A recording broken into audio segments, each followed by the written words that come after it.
실전 82강입니다. 임차 보증금 손해 안 보려면 이것만 알면 된다니까요. 요즘 보니까 깡통주택 해가지고 그 임차인들 그 전재산이나 마찬가지인 보증금 그냥 막 몰수당하는 그런 경우가 상당히 많이 있죠, 그죠? 그러니까 이거 우리 이제 실전 82강의 이후부터 해가지고 주택임대차지 않습니까? 요것만 우리가 제대로 알면요, 누구한테 안 당한다니까요.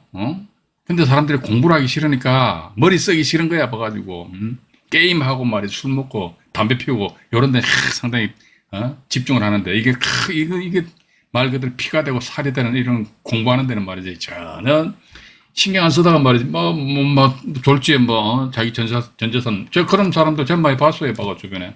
근데 이게 그 자기 보증 금액을 지킨다고 그러니까 이것이 뭐 그렇게 고난이도의 어떤 어려운 작업이냐, 그건 아니에요. 그냥 몇 가지만 간단하게 딱딱딱 짚고 그 다음에 부동산 등기부등본 아니십니까? 부동산 등기부등본이 꼬라지가 어떻게 생겼는지 그 정도만 우리가 알고 읽고 해석할 수 있는, 그게 과연 읽고 해석하는 것이 어렵느냐? 안 어려워요. 그래서 약간의 관심만 가지시면은 충분히 남한테 안 당하고 살 수가 있다 말이죠. 그죠? 여기에 대해서 이제 자료를 펼쳐놓고 조곤조곤 말씀을 드려보도록 하겠습니다. 잠깐만요. 네. 그래서 화면을 좀 조정하겠습니다. 네. 네. 자, 오늘은 보니까 이제 실전 82강이지요.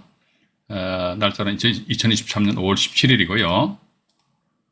보니까 이제 선순위 임차인 분석입니다. 우리는요, 경매 물건을 보면 간단해요. 아직 제가 자꾸 말씀드리잖아요. 어려운 게 아니라. 그러니까 내가 안 해봐서 어렵다니까. 첫 테이프 끊는 게 참 어려워요. 한번 테이프 한번 딱 끊었다 그러면 그때부터는 그냥 지나간다니까. 해보시라니까. 해보신 분들은 아실 겁니다. 그죠? 예. 또 봐가지고 낙찰 받기 어렵잖아요. 근데 제가 이런 말씀 드릴게요. 낙찰 못 받잖아요. 그게 아니에요. 그 경매법정에서 낙찰 받는 사람 우리랑 똑같은 사람들이라니까. 그 사람들 무슨 걸출하게 어떤 내공이 탄탄한, 아니, 똑같아. 오히려 어떻게 보면 그 사람 낙찰 받는 사람들은 우리보다도, 즉, 안정현 경매스쿨의 이 영상물을 시청하시는 구독자분보다도 경매 실력이 훨씬 밑도는 사람들이 많다 이거죠. 그런 사람들도 경매 낙찰 받아가 돈 벌어 가는데, 한참 말이지, 여기 채팅창에 들어와 계신 분들 많이 들어와 계시잖아요. 또 최선행님 운전 중이시네요. 안전운전 하시기 바랍니다. 그 월수금 해가지고요, 일주일에 3시간씩 꼬박꼬박 라이브 방송 들으신다. 그럼 여러분들 내공은 탄탄하시잖아요. 그죠? 그래서 이게 몇 가지만 보시고 저는 항상 그래요. 그냥 들어가시라고 그래요. 그냥 들어가세요. 봐가지고. 근데 그냥 들어가시라고 그러니까 아무런 앞뒤 재지 않고 무조건 들어가시라고 아니고 뭔가 몇 가지를 딱딱딱딱딱 짚고 들어가자 이거죠. 맞잖아요. 그죠? 그러고 나서 오늘 윤집님 들어오셨나 모르겠네요. 보셔가지고 우리 채널 구독하시고 저희 채널에도 보면 제 휴대폰 번호가 있잖아요. 전화 주세요. 단지 문자 상담하지 마세요. 저는 이게 독수리 그거라서 이게 문자 찍는 게 상당히 저는 어려워요. 근데 문자로 어떤 분들 카톡으로 상담 주시더라고. 그러니까 차라리 저한테 전화를 주십시오. 괜찮습니다. 제가 무슨 대단한 사람이라고. 어떤 분들은 문자를 쭉 찍고 전화를 저한테 주는 게 예의래. 무슨 예의? 그냥 전화 줘요. 괜찮습니다. 만약에 제가 그런 거 따진다면은 제 채널에 제 휴대폰 번호를 오픈해 놓겠습니까? 안 오픈하잖아요. 그죠? 그러니까 전화 주세요. 아까 윤집님도 저한테 전화 주셨잖아요. 전화 주세요. 물건 두 건이 세 건. 마침 제 책상에 앉아 있으니까 경매정보지 딱 열어놓고 해가지고 이거는 이렇고 저건 저렇게 해가지고 나름대로 보고 말씀드렸단 말이죠. 그죠? 예. 그런 식으로 하시는 것이 훨씬 더 이게 소통이 원활하게 되면서 빨리빨리 내가 어떤 경매 실전적인 지식이랄까, 이거 간접적이나 어떤 습득을 하실 수 있기 때문에 전화 주세요. 괜찮습니다. 안 잡아먹을게, 제가. 여러분들, 안 잡아먹을 때 전화 주시라니까, 그죠? 모르면, 저 같으면요, 막 전화합니다. 예, 요걸 먹는 한이 있다면 막 전화한다니까. 내가 모르는 건 저는 사실 모르는 게 밤에 잠이 안 와요. 이게 왜 그럴까, 그죠? 예.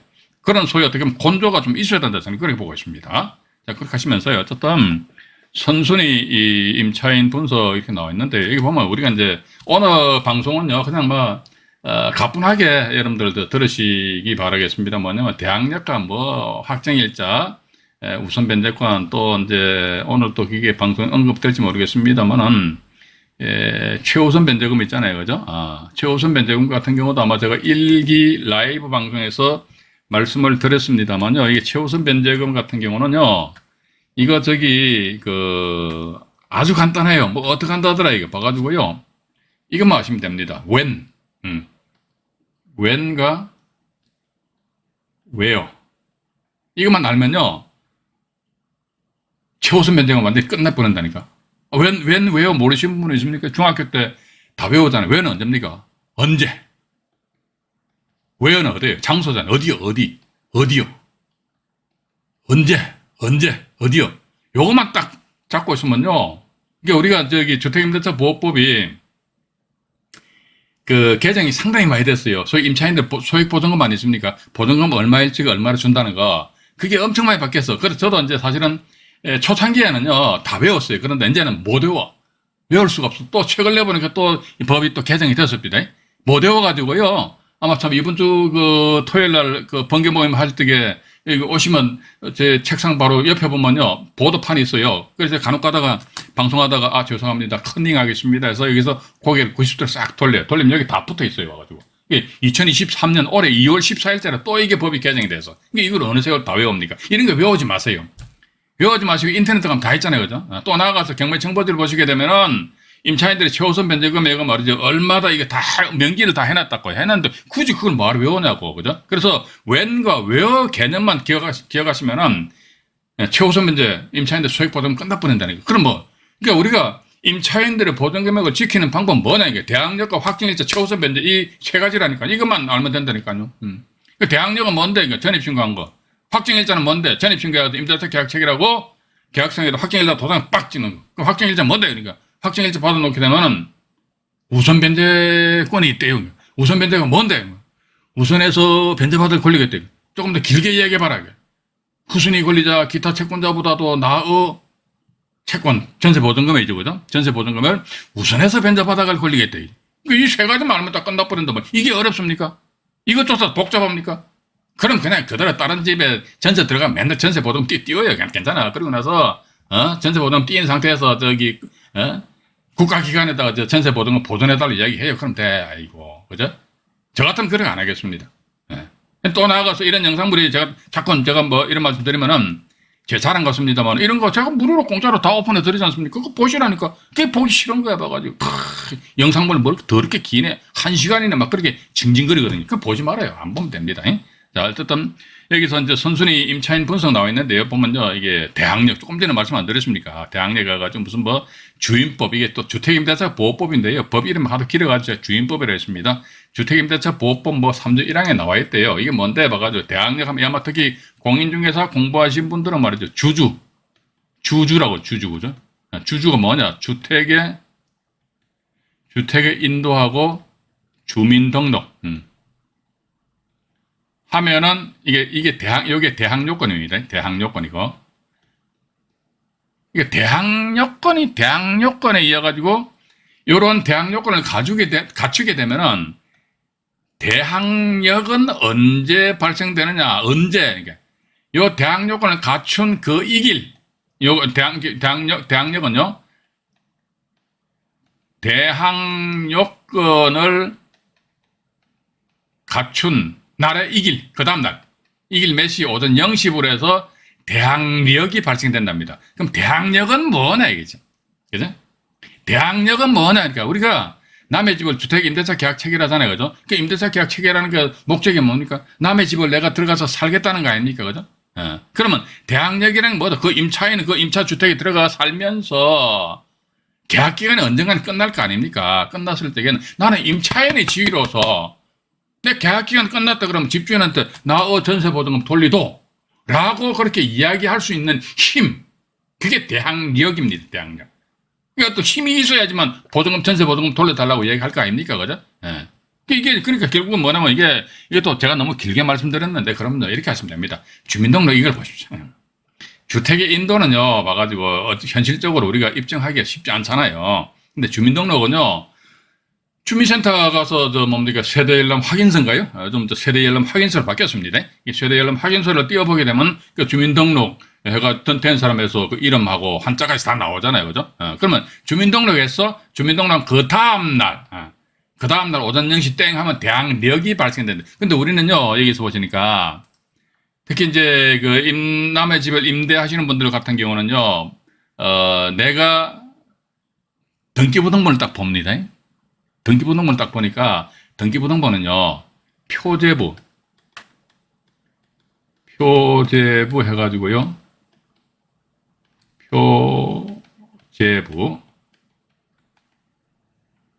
표제부입니다. 그리고 다음에 갑구, 그 다음에 을구, 이렇게 나와요. 근데 표제부는 뭐다, 이게? 말 그대로 제목입니다. 제목을 표시하는 곳이야. 그죠? 그러니까 제목을 표시한다고 그러니까 뭐, 부동산의 위치를 표시한단 말이죠. 이 부동산은 어디에 있는데가 서울특별시 광진구 자양동 몇 번째에 있어. 그럼 갑구는 뭐냐, 이게? 갑구에는 말이죠. 소유권과 관련된 권리들이 표시돼요. 그럼 을구는 뭐지, 이게? 소유권 이외의 권리들이 표시된다, 이게. 그러면 갑구에서 소유권과 관련된 권리 하니까 뭡니까? 내가 집을 새로 지었다, 소유권 뭐죠? 소유권 집을 지어가지고 등기했으니까 소유권을 보존. 내가 집을 샀다, 소유권 이전, 그죠? 또는 봐가지고, 이 집에 대해서, 아이고, 누가 가압류가 들어왔다, 아이고, 보니까 압류가 들어왔네, 아이고, 임의 경매가 들어왔네, 아이고, 강제 경매가 들어왔네, 이게 전부 다 어떻게 보면 소유권과 관련된 권리거든요. 왜?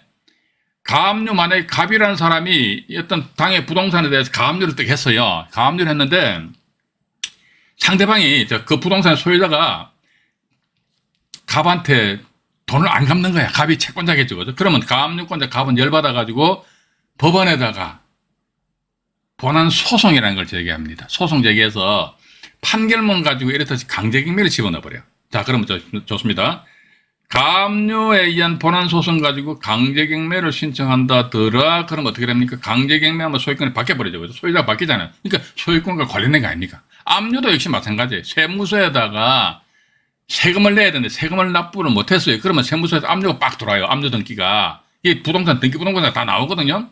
압류 등기가 됐다 하더라. 그러면 집주인이 계속 세금 안 내는 거야. 그러면 어떻게 한다 하더라. 세무서에서는 이걸 경매가 아닌 공매 처분해 버립니다. 자, 공매 처분한다 그러면 그 물건이 캠코 한국자산관리공사에서 공매 진행되는데 그 물건이 올라왔다. 그럼 누가 낙찰 받아가 버리잖아요. 그죠? 그럼 소유권이 바뀌어 버리잖아요. 그렇기 때문에 압류 이것도 어떻게 보면은 소유권과 관련된 권리다. 그 임의경매 이건 뭐냐 이게. 이 집주인이 이 집을 담보로 잡히고 은행에서 대출을 뽑았어요. 담보로 잡힌다 보니까 저당권이거든요. 그럼 여기 을구상에 뭐가 표시되느냐? 소유권 이외니까 건저당권이 대표 주자로 설정돼요. 여기다 뭐 건저당권도 되고 지상권도 설정되고 이건 소유권과 관계없어요.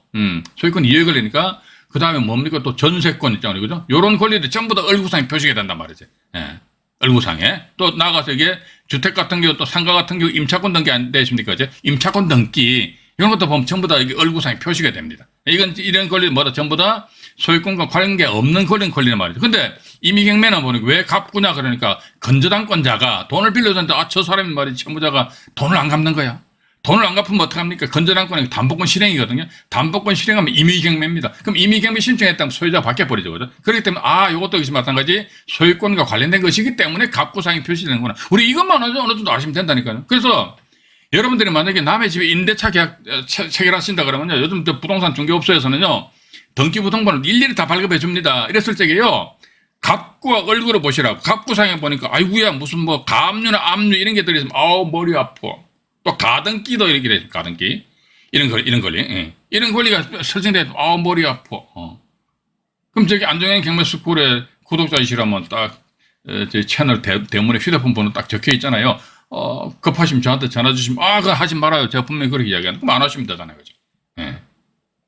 그렇게 하시고, 또 머리 을구상 보니까 당연히 건저당권이나 뭐 전세권 뭐 이런 게 있다. 이것도 머리 아파. 이게 예를 들자면 건저당권이 설정됐다는 것은요. 이게 하나의 시한폭탄입니다. 그죠? 집주인이 은행에서 돈을 빌렸는데 돈을 잘 갚으면 큰 문제가 없어요. 그런데 만약에 집주인이 돈을 못 갚는 거야. 그러면 어떻게 해? 은행에서는 확 경매 집어넣어 버린다고. 경매를 확 집어넣어 버리면 소유자가 확 바뀌어버려요. 소유자가 확 바뀌는데 아이고 내가 그 집에 전세 계약을 하였는데 보니까 내가 등기부등본을 제대로 못 봤어. 못 봤는데 보니까 이게 등기부등본상에 보니 이미 건저당권이 설정되어 있어 버렸네. 건저당권 설정되는데 그 뒤에 내가 전입신고를 해버렸어. 또 누구 확정일자를 받아서 또 확정일자를 받아버렸네. 그죠? 근데 건저당권자 확 이렇게 경매를 집어넣어 버렸습니다. 임의경매잖아요. 임의경매. 임의경매. 그러면 임의경매 집어넣는다면 건저당권자는 이게 죽어요. 지가. 지가 저 경매 신청해서 일단 지는 죽어요. 봐가지고. 그러니까 예를 들자면 이렇게 보십시오. 건저당권자 채권액이 100억이라 진짜 이런 경우 잘 없어요. 받을 돈 100억인데 경매 결과 말이지 낙찰되고 나서 누가 저 한 1억 정도에서 만약에 배당 받아갔다 이게 1억. 그럼 이 건전한권 99억에 대해서 자기 채권 회수를 못했잖아요, 그죠? 그러면서 넌 죽어, 너 사라져, 너 없어져 버려. 건전한권 무조건 죽어요. 자, 그러면 건전한권자 죽는다 그런데 이 사람 보니까 전입신고했네. 자, 제가 조금 전에 말씀 안 드렸습니까? 전입신고하였다 그러면 대항력은 언제지? 전입신고한 그 다음 날이야. 자, 그럼 보십시오. 이게 요거 다시 말씀드릴게요. 요거 저 정확하게 아시는 분들은 그냥 오늘 이제 부드럽게 들으시고, 좀 모르시는 분들은, 경린이 분들은요, 제가, 잠깐 말씀드리니까 좀 집중해서 잘 들어보시기 바랍니다. 대항력도 보면요, 자, 여기에 건저당권이 설정되었습니다. 편의상에 가보라 할게요. 여기 보니까 A라는 사람이 전입신고를 하였습니다. B라는 사람도 전입신고를 하였습니다. 그럼 A와 B 둘 다 전부 다 대항력을 가져요. 가지는데 색깔이 틀려. A가 가지는 대항력하고요, B가 가지는 대항력이 색깔이 확 틀려버립니다. 자, 보니까 여기에서 보니까 A는 뭐다? 이때 전입신고 했잖아요, 그죠? 그러면 예를 들어 편의상 1월 1일 날 전입신고 했다 치자 이거죠. 그러면 이 A는 언제 1월 2일 오전 0시 땡 하면 대항력을 갖춥니다. 그럼 역시 마찬가지 이 B도 뭐 3월 1일 날 전입신고 했다 치자 이거예요. 그러면요, B는 언제 3월 2일 날 3월 2일 날 오전 0시 땡 하면 대항력을 가져요. 대항력을 가지는데 이 색깔이 틀리다 말씀 안 드렸습니까? 이 A라는 사람은 뭐다 이게? 건저당권보다 먼저 앞서 대항력을 갖춰서 이 사람 완전 장땡이에요. 장땡. 그런데 이 B라는 사람 대항력을 갖추기는 갖췄는데 건저당권보다 나중에 갖췄다 하더라. 그러면 상대적으로 이 B라는 사람은요, 갑 저당권자한테는 잭 소리를 못해. 그러면 이 사람이 가지고 있는 대항력은 뭐냐면 이때 임차인들은 전부 다 대항력 가지고 있습니다. 대항력을 가지고 있는데 문제는 뭐냐면 그 대항력이 빚을 발하는 때는 언제나 그러니까 그 대항력이 말이죠. 당해 경매 사건에 있어서 소위 소멸 기준 권리라는 게 있지 않습니까? 뭐 건저당권, 가등, 담보가등기, 가압류, 압류 뭐 이런 게 있잖아요. 강제경매 기입등기. 이런 권리보다 먼저 앞에 전입신고한 임차인이 대항력이 있다는 겁니다. 그러면 뒤에 이렇듯이 전입신고했다. 대항력을 갖추기는 갖추는데 상대적으로 건저당권자한테 큰 소리 못 친다는 거죠. 그러면 이 B라는 사람의 대항력은 어떤 의미냐니까 단지 이 집이 경매가 진행이 안 되고 건저당권이 설정되었음에도 불구하고 경매가 진행이 안 된 상태에서 B가 임대차 계약 기간이 끝났습니다. 이랬을 적에 B는 집주인한테 내 보증금 돌려줘라. 이런 권리, 이런 걸 주장할 수 있는 힘입니다. 단지 이 집주인한테. 그런데 어머야, 이 집이 갑자기 저당권자가 경매 신청해가지고 경매가 진행 중이네. 뭐. 경매가 진행 중이더라. 그럼 B 너는 말이지 건저당권자 갑보다도 나중에 전입신고했잖아. 그럼 너는 상대적으로 건저당권보다 나중에 전입신고했기 때문에 너는 대항할 수 없는 거예요. 대항력이 없는 거예요. 경매가 진행되면. 이게 일단 임차인들은 제가 다시 말씀드립니다. 임차인들은요, 경매가 진행이 안 된다 하더라. 모든 사람들은 전입신고하면 그 다음날부터 대항력을 가져요. 가지는데 문제는 뭐냐면 그 집이 딸깍 경매가 진행되었을 적에는 그때는 이렇듯이 건저당권, 우리 건저당권을 말소 소멸 기준 권리 잡읍시다. 거의가 다 건저당권이 말소 소멸 기준 권리 되니까 건저당권보다 먼저 전입신고했니? 나중에 전입신고했니? 그럼 우리 투자자 입장에서는 이게 권리금수 아주 간단하잖아요, 그죠? 그냥 들어가시라니까. 그거 제가 드리는 말씀이 그냥 이렇게 기본 딱 잡고 그냥 들어가시면 된다니까. 제 말씀 들으시는 분들 중에서 도통 모르는데 제가 자꾸 그냥 들어가라니까 저놈 시키 저한테 욕을 하면 안 됩니다. 봐가지고. 그냥 이게 요 기본 딱 잡고 말소 소멸 기준 권리 먼저 앞에 전입신고했는 알았어 대항력이 있네. 그럼 이 사람 과연 얼마나 배당받지? 우리 투자자의 입장에서는 제가 여기서 자료에다 표시해놨습니다만은 선순위 임차인 분석입니다. 여기 보면 A 사람은요, 갑 저당권보다도 먼저 앞에 있으니까 이 사람 선순위 임차인이에요. 근데 B는 뭐다? 갑 저당권보다 나중에 전입신고해서 후순위 임차인이잖아. 이 사람 신경 써덜덜덜덜 말아. 몰라. 이 사람 뭐다, 이게. 내가, 이거 다시 정리해서 말씀드릴게요. 이게. 여기 보시게 되면요. 이렇게 해가지고 A가 이때 전입신고를 하였고 갑이라는 사람이 저당권을 설정하였고 B도 나중에 전입신고를 하였다 이렇게 나갑니다. 근데 이 저당권자가 뿅 나중에 이렇게 임의경매 담보권 실행해가지고요 임의경매 신청을 또 합의합니다. 그럼 제가 조금 전에 말씀드렸습니다만은 저당권이 일단 경매 사건에 있어서는 거의가 다 말소 소멸 유신권리에 해당이 됩니다. 물론 간혹가다 가압류, 압류 그것도 뭡니까 담보가 등기, 강제경매 기입 등기 이것도 보면 하나의 말소 소멸 유신권리 되긴 되는데 거의가 다 건저당권의 소멸 유신권리 돼요. 따라서 이 저당권보다 먼저 이 사람은 이제 경매가 지금 일반 임대차로 계약기간 끝났다면요. 그때는 와가지고, 야, 니가 저당권보다 니가 빨리 전입신고했니? 나중에 전입신고했니? 그거 따지고 자식할 필요 없어요. 근데 이게 경매가 진행된다. 그러니까 저당권자가 임의경매 신청하든지 아니면 또 가압류권자가 본안 소송에 의한 판결문 가지고 강제경매 신청해 버린다. 그래서 어쨌든 집이 경매가 진행이 된다 했을 적에는 당해 경매 물건에 있어서 말소 소멸 기준 권리 딱 찾아가지고 그거보다 먼저 빨리 전입신고한 사람이 있나 아니면 나중이냐. 빨리 요 사람 봐 유일하게 빨리 전입신고했거든요. 그럼 이 사람만은 유일하게 어떻게 한다 하더라. 이 물건을 봐가 C라는 사람이 만약에 이 물건 탁 들어가서 낙찰을 받습니다. C라는 사람 낙찰을 받았을 적에 A 이 사람은요 C한테 큰 소리 칠 수 있어. 왜 큰 소리 치냐? C 이 사람은요 뭡니까 이게 주택을 낙찰 받았으니까 주택 양수인이잖아요, 그죠? 예. 주택 양수인이니까 A는 자기가 예를 들자면 경매 절차상에 있어가지고 자기 전세 금액을 전액 다 받았다면 그냥 나가면 돼. 근데 예를 들어 자기 전세 금액이 3억인데 3억이 돼. 그래서 한 2억 5천밖에 배당 못 받았다 이거죠. 나머지 그럼 5천만 원에 대해서 이게 대항 얘기하는 것은요. 이렇듯이 A가 자기 전세금 3억 원인데 2억 5천만 원밖에 경매 절차상에서 배당 못 받았다. 이런 경우 있을 수 있습니다만 이 사람이 전입신고는 이때 했는데 확정일자를 저당권보다 나중에 A가 확정일자를 받았다면 이런 경우 충분히 있을 수 있습니다. 그러니까 그럼 2억 5천만 원밖에 못 받았다면 나머지 5천만 원 미배당이 되거든. 미회수니까 5천만 원에 대해서 낙찰자 C 즉 주택 양수인한테 돌리도라고 주장할 수 있는 힘 이게 대항력입니다. 근데 이 상대적으로 B는 말이죠. 소멸 기준 권리인 저당권보다 나중에 전입신고했잖아요. 그죠? 그럼 이 사람은요 대항력 없어요. 봐가지고. 그러니까 우리는 경매 절차상에 있어서는 말소 기준 권리를 딱 잡아가 앞이면 앞에 전입신고한 사람 대항력이 있다.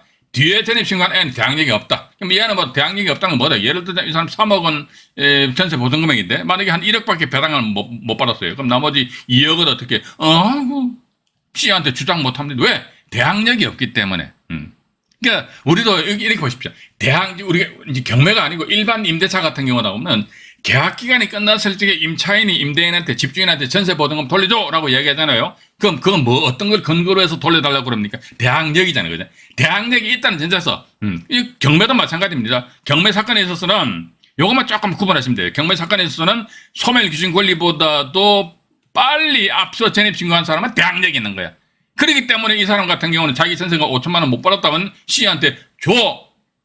라고 할 수 있는데 그런데 요 B라는 사람보다 소멸 기준 권리보다 뒤에 전입신고한 이유 그거 하나만 가지고 이 대항력이 없어요. 대항력이 없기 때문에 B는 C한테 나 1억 받았는데 2억 좀 돌려주면 안 되겠어? 라고 주장하지 못한다. 대항력이 없는데 어떻게 돌려달라고 얘기합니까? 그런 근거가 없기 때문에 요것만 딱 우리가 구분하시면요 아주 간단하다니까요. 여러분들 다 잘 아시잖아요. 그죠? 근데 아직도 구분 못 하시는 분들이 제법 많이 계시는 것 같더라고요. 계시는 것 같고. 그래서 여기 보시면 대항요건이 이렇게 나와 있는데 제가 조금 전에 말씀 안 드렸습니까? 대항요건 하니까 전입신고와 거주를 갖추면 그 다음날 이거 대법원 판결입니다. 이거 가지고도 나는 막 99다니까 말이죠. 그러니까 저는 이런 식으로 판례를 만들어 주신 분들한테 우리 선배 경매인들한테 정말 제가 진심으로 해놨던 박수를 찬사를 보내드립니다. 왜냐면 이런 분들이 계시니까 우리는 가만히 앉아서 입만 떠 벌려 앉아서 이제 떠먹는 거 아닙니까? 그죠? 원래 주택임대차 보호법 규정을 보게 되면요. 임차인이 대항 요건을 갖췄다 그러면 대항력은 언제지? 이 길이 돼요. 이 길 오전 0시는 표시 안 되십니다. 단지 이 길이다. 그러니까 요걸 가지고 이제 이때 싸움을 했던 것 같습니다. 이 길이니까 이 길 오전 0시다. 아니다. 이 길 09시다 말이죠. 이게 이렇게 따질 수 있잖아요. 왜냐면 이게 예를 들자면 1월 2일 날 누가 전입신고했습니다. 근데 1월 3일 날 그 다음 날 A가 전입신고하고 B가 저당권 설정했단 말이죠. 그러면 A 이 사람은 1월 2일 날 전입신고했으니까 1월 3일 날 어차피 다음 날이잖아요. 그죠? 1월 3일 날 1월 3일인데 A는 아마도 나는 1월 3일 오전 0시야. 그러니까 B 입장에서 무슨 소리하는 거야? 뭐가 당신은 다음 날에 1월 3일 09시야. 이런 식으로 주장을 했겠지요. 왜냐면 B 저당권자는요. 이 사람은 저당권의 효력은 언제 발생되느냐 하니까 1월 3일 날 저당권 설정했잖아요. 1월 3일 날이고 등기소 몇 시에 문 엽니까? 09시에 문 열잖아요. 그러니까 이 저당권자 암만 빨리 이게 저당권 효력이 발생되려 해도 등기소 9시 문 열리 8시 55분에 문 여는 게 아니잖아요. 그러니까 등기소 9시 문 여니까 1월 3일 오전 09시래 그죠. 근데 저당권자 입장에서는 아니야. 당신도 말이지 1월 3일 날 09시야. 그럼 둘이 같은 그 순위가 되니까 동순위에 의한 안분 각자 자기네들 채권 금액별 안분 비례 배당을 하면은 그나마 이 B 저당권자한테 돌아가는 몫이 아마 더 많겠지요. 이러다 보니까 이런 식으로 이제 싸움을 벌였던 것 같습니다. 그런데 대법원에서는 아니야. 이 길 몇인 줄 알아?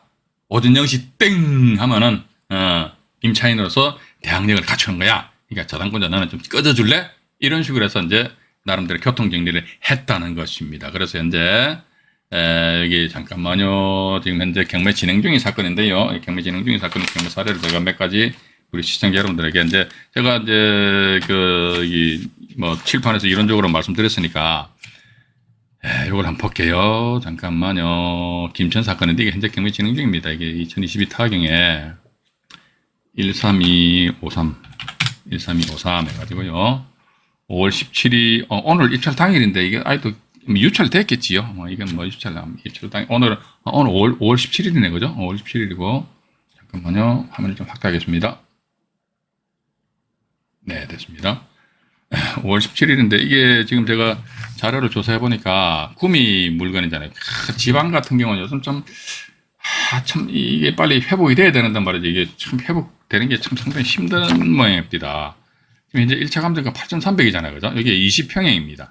20평형인데 이게 보면 현재 매매 가격이 7,500에서 7,650만 원 이렇게 책정이 돼 있어요.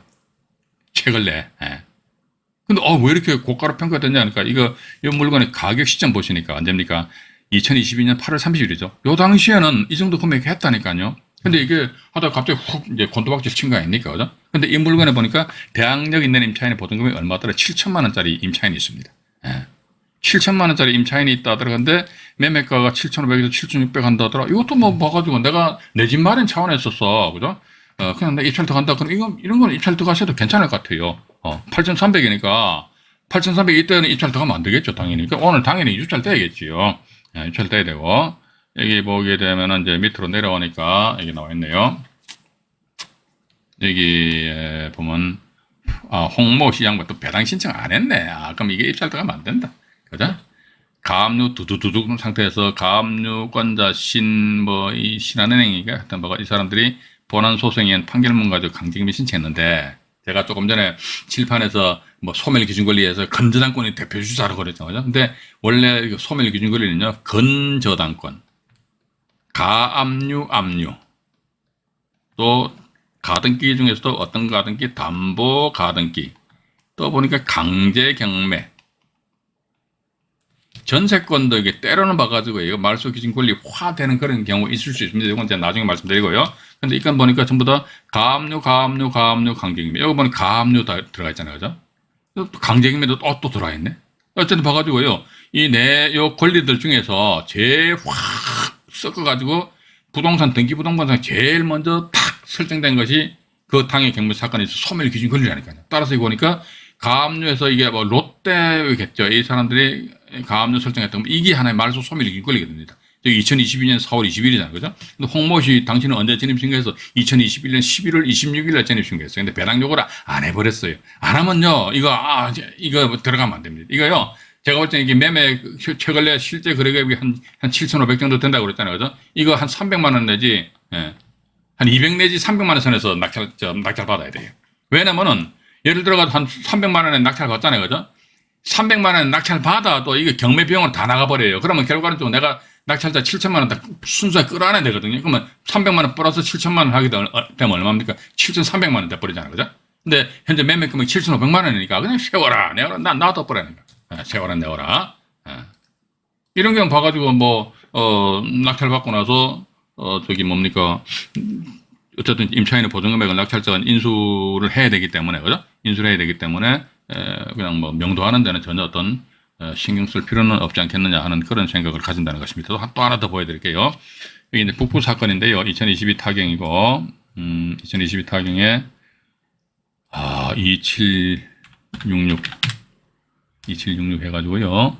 노원구 월계동에 있는 아파트입니다. 아파트인데 이게 뭐 오늘 유찰됐어요. 오늘이죠, 그죠? 오늘 유찰돼가지고 그 다음 6월 21일 날 해가지고 이제 경매가 이제 진행이 될 그런 예정입니다. 이 건은 보니까 25.66평 해가지고요. 통칭 33평형을 불려지고, 그리고 현재 실거래 가격을 조사를 해보니까 이것도 높아요. 최근에 보니까 8억 8천만 원에 8억 8천만 원에 실거래된 사례가 있고, 여기서 전세가 보니까 한 5억 정도 되더라고요. 그러니까 이 날짜 오늘 입찰은 당연히 안 해야겠죠, 그죠? 그런데 한번 다음 기일 나는 보니까 8억 8천만 원인데 7억 4,400이네. 그럼 다음 기일 날 한번 대시를 해보실 필요성은 있지 않겠느냐 하는 그런 생각을 가진다는 것이지요. 이 청수도 보니까 이게 전체 아파트 층고가 그렇게 높지 않잖아요, 그죠? 1층, 2층, 3층, 4층, 5층, 6층이네. 6층 중에서 6층이야. 완전히, 그죠? 예. 어떠네요? 여기 1층, 2층, 3층, 4층, 5층, 6층 중에서 6층이야. 괜찮잖아요, 그죠? 6층 중에서 6층이더라. 일단 그렇게 나와 있고. 밑으로 쭉 내려와 보니까, 여기, 임차인 박모 씨라는 분이 계시는데, 보니 이분이 3억 4천만 원에 살다가 1,700만 원을 정액을 했습니다. 그래서 3억 5,700만 원에서, 예. 근데 이게 보니까 문제는 이게 저당권자가 2020년 2월 21일자로 해가지고, 여기 저당권이, 이 저당권 제일 빠르잖아요. 그럼 이게 소멸 기준 권리예요. 이거 잡아가지고 임차인이 요 날짜보다 전입날, 빠르니까, 대항력이 있네. 이렇게 보시면 됩니다. 대항력인데 법원이 저는 배당요구 종기일이 2022년 10월 11일이잖아요. 그죠? 2022년 9월 15일, 배당요구 종기일 이전에 소위 이제 권리신고의 배당요구 신청한 거예요. 그럼 됐어. 배당 받는다. 이게. 근데 문제는 뭐냐면은 여기에 이분이 1,700만 원 정액을 했던 시점이 언제입니까? 이게 2021년 7월 26일로 봐야 됩니다. 밑에도 나와 있잖아요. 2021년 7월 26일이 1,700만 원을 정액을 했고, 정액된 부분에 따른 확정일자 역시 마찬가지 2021년 7월 26일이래요. 근데 보니까 여기 저당권은 2022년 2월 21일이잖아요. 그죠? 그러니까 여기 보면 이게 선을 하나 쭉 꺼가 이렇게 보시면 됩니다. 이 박모 씨는 처음에 3억 4천만 원에서 전입 확정일자 다 받아놨어요. 그 다음 보니까 이 저당권자 해가지고요. 저당권이 설정된 상태에서 그 뒤에 이분이 추가적으로 1,700만 원 정액을 했다더라. 예. 그렇다면은 이분 같은 경우는요. 3억 4천만 원에 대해서는 대항력을 갖춰요. 근데 정액한 1,700만 원에 대해서는 대항력이 없어요. 왜? 저당권보다 나중이니까. 맞잖아요. 그죠? 따라서 배당할 적에 만약에 이분이 3억 4천만 원 전액을 다 배당받아 간다더라. 전액 다 배당받아 간다더라. 그럼 낙찰자는 더 이상 추가적으로 인수해야 될, 끌어안아야 될 금액은 없다는 것입니다. 근데 여기 보시니까 이 물건이 지금 제가 조금 전에도 말씀드렸습니다. 보니까 이제 매매가격이 8억 8천만 원 정도 한단 말이죠. 그죠? 8억 8천만 원 정도 하는데, 참, 사실 그래요. 이제 요즘 보니까 부동산 가격이 조금씩 움직이는 것 같아요. 그죠? 8억 8천만 원 한다더라 했을 때 근본 6월 21일 달에 7억 4천여만 원, 최저 가격인데, 이 날짜 8억 3천만 원 선에서, 8억 3천만 원에 낙찰을 받으면 8억 8천만 원짜리 8억 3천만 원에 받으면 5천만 원 싸게 먹는 거 아닙니까? 그죠? 근데 오히려 이게 좋습니다. 8억 3천만 원에 이 순수한 배당 금액이라 보자 이거죠. 그러면 8억 3천만 원 대비해가지고, 사실 그렇습니다. 우리 투자자 입장에서는 임차인들이 자기 전세금을 다 받든 못 받든 신경 쓸 필요는 없어요. 그런데 8억 3천만 원이잖아요. 그죠? 8억 3천만 원에서 이 임차인은 얼마, 계산하기 편하게 해서 8억 4천만 원의 배당 금액이라 합시다. 그럼 임차인 3억 4천만 원 먼저 배당 받아가거든요. 그러면 5억 원이 남습니다. 5억 원에 돼가지고는 이 건저당권자, 이게 아마 우리은행 같아요. 1억 2천만 원인데 아마 채권액 한 1억 정도 되겠지요. 한 1억 정도 빼버리면은 나머지 4억이 남잖아요. 그죠? 근데 보니까 2순위 저당권자의 저당권 설정 날짜는 8월 6일이죠. 2021년.